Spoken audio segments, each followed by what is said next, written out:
just came in off Station Road, which was a road at one stage, and it did a dog leg up there where that big festival theatre building is.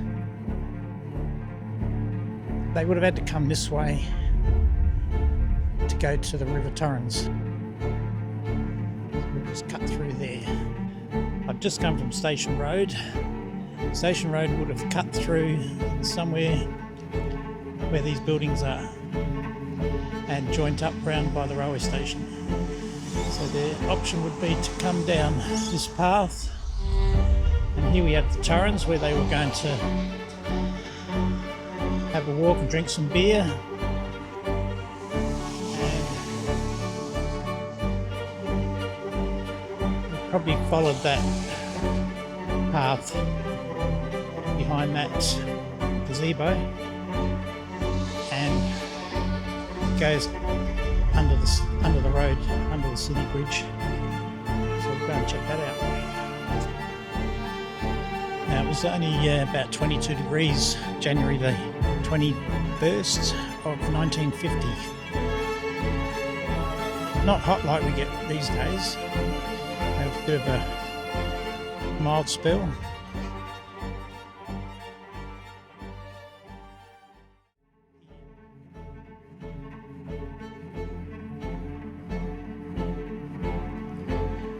So they're walking around, talking and heading towards the underpass under the bridge there.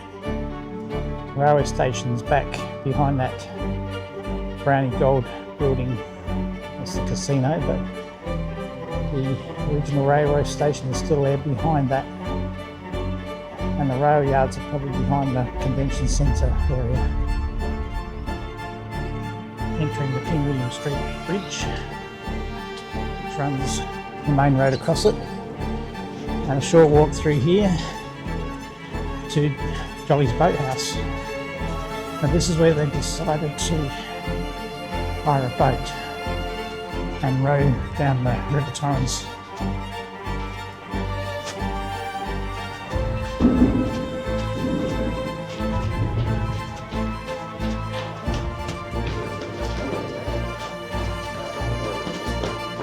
So it was a Saturday night, and probably a popular area here. They hired lots of boats. Haven't seen all that green in the water before.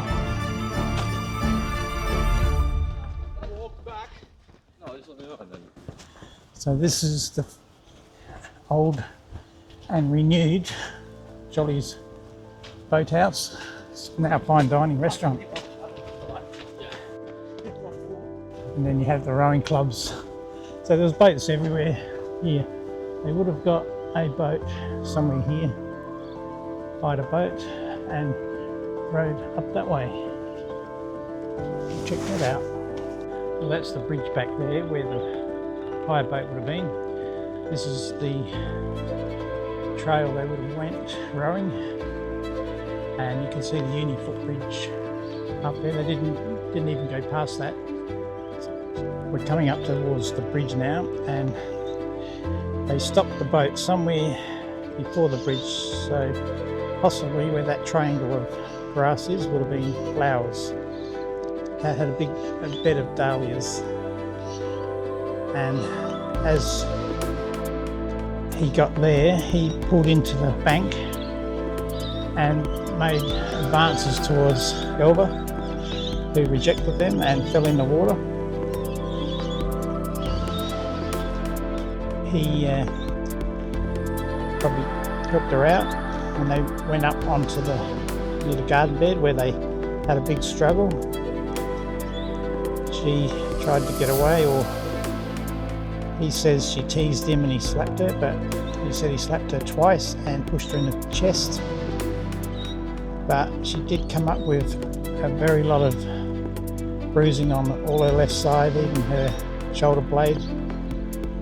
So there was a bit more going on than just that. That's most likely the spot where that man just ran past.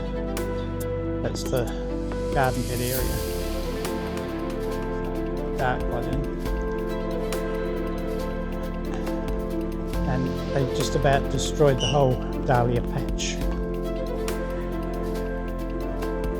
There's also been a lot of other violence and death in this river. Peter Duncan was thrown into that water and drowned, possibly by the police. No one was charged. And straight over is that diamond of the dahlia patch. We'll just go over the river now, have a closer look. I'm familiar with this bridge because I've photographed brides on here doing wedding shoots. Popular area, and it was popular back in the 50s.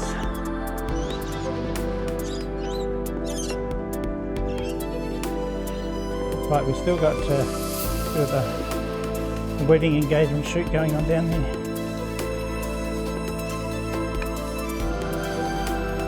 This is another one. This is called the Love Knot. Not far from that dahlia bed. Wouldn't have been there then, but all the lovers put their padlocks on there and hopefully stay together. Now this is a possible location the boat pulled up at. As you can see, a bit hard to get out, especially if you fall in.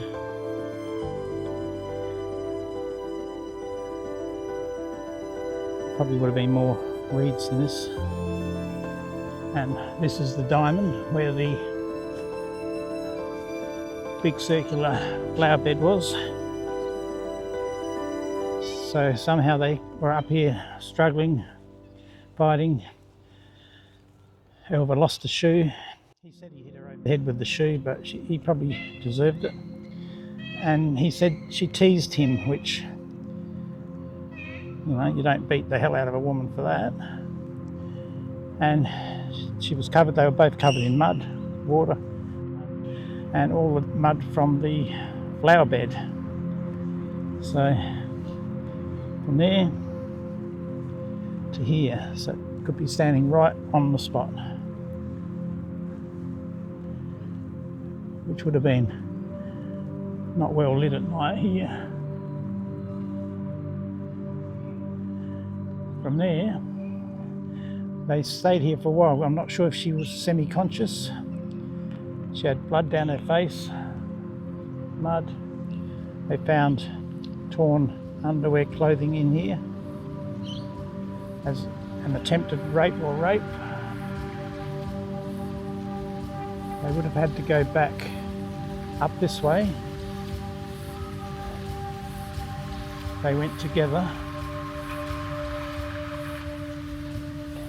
Probably in a semi-concussed state and just was dazed and just wanted to get out of that area. So he took her up here.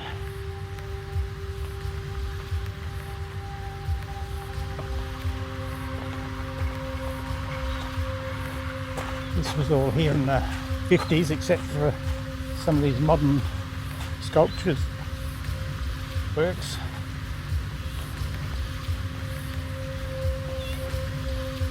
They would have went back over they left the boat down there, just down there. Left the boat just near the reeds, kept up here, kept going, and heading back towards the bathhouse or the train station. Now he lost a fountain pen in that garden bed, and came back the next day to look for it. He also went back to the boathouse and wanted his 4 shillings deposit back for the boat that he left here. It was picked up early in the morning by the owner. Not sure how he got on with that.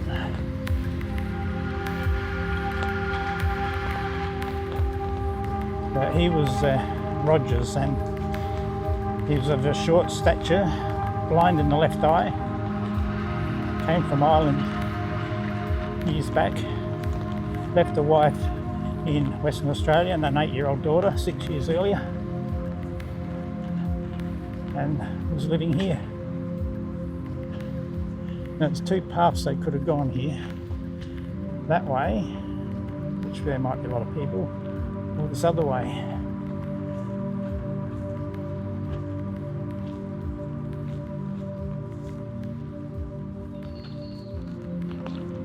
I expect they wouldn't have gone down that way because they'd be more likely to be seen.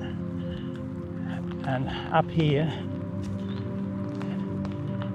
it's probably a bit out of the way for all the people around the Torrens. So you can see up the end of the road there, that is King William Street, and that's where the bridge is. Now you got to remember, she had one shoe in that garden bed, so there's no talk of where the other one ended up, but I'm thinking she's walking barefoot. Now if I was barefoot, I'd want to be on the soft stuff. See, they could be down by the riverbed there, that's soft, but then they're heading back to Jolly's boathouse where he hired the boat, so he might not want to be seen near that, especially covered in mud and blood. I was thinking they kept out of the way, probably went this way, and this is the shortest route back to where they came from.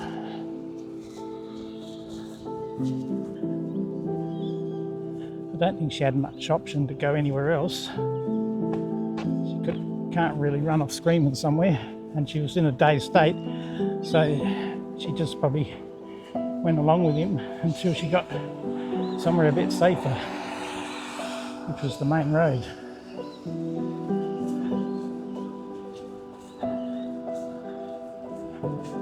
Little sculpture would not have been here then.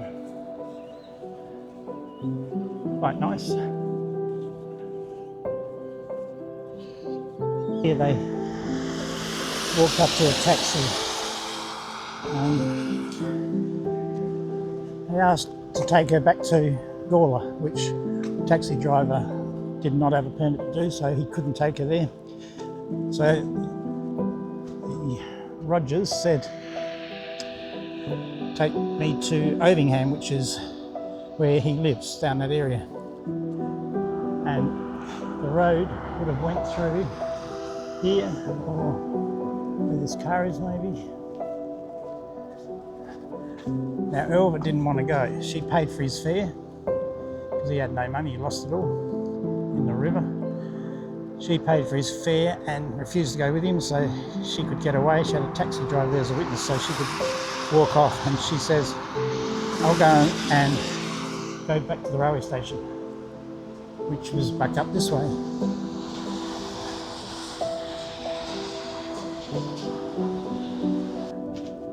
They stored all the carriages off the side here, and the cleaner, as a cleaner, she would have known where they were and which one she could get in. So that's the railway station in the middle there,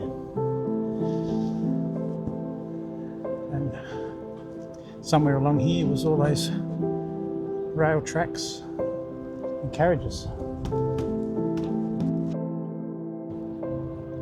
That's the Morphett Street Bridge over the Torrens. This is up the western end. We just came all the way from that way.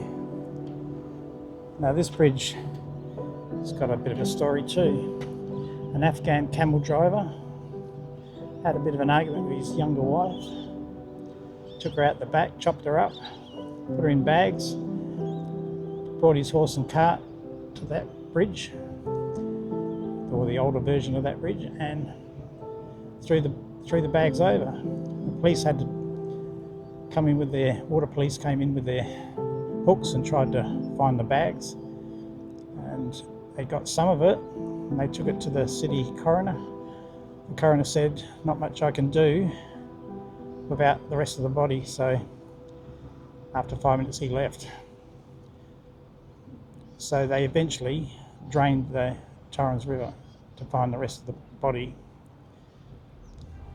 Now his horse and cart took off, and it still had blood all over the car. The two young boys found it and took it back to North Adelaide, which is a fair way up that way. And he actually went to the police station looking for a lost horse, a cart, where they arrested him. And he was hung in the Adelaide jail. So why wouldn't she go into the railway station? I think the back section was not open in those days. And also, there's a lot of people in there on a Saturday night, and she wouldn't want to be seen covered in blood with no shoes by her workmates, and took the carriage idea, slept there till 6 a.m. and then left the railway station. Somewhere behind there is the rail yard. So Elva would have eventually ended up on North Terrace. Now from here, it's a long walk to her friend's place. Just after 6 in the morning. She walked, probably barefooted, at least 1.1 k's, maybe more, to her friend's place. Now her friend saw the state she was in, and her friend decided to give her a bath, clean her up, and by 9 o'clock her condition had deteriorated, and her friend called the police. Now the police took a statement, and but she was semi-conscious. She dropped in and out of consciousness, gave a statement, and was taken to Royal Adelaide Hospital, which is at the other end of this road.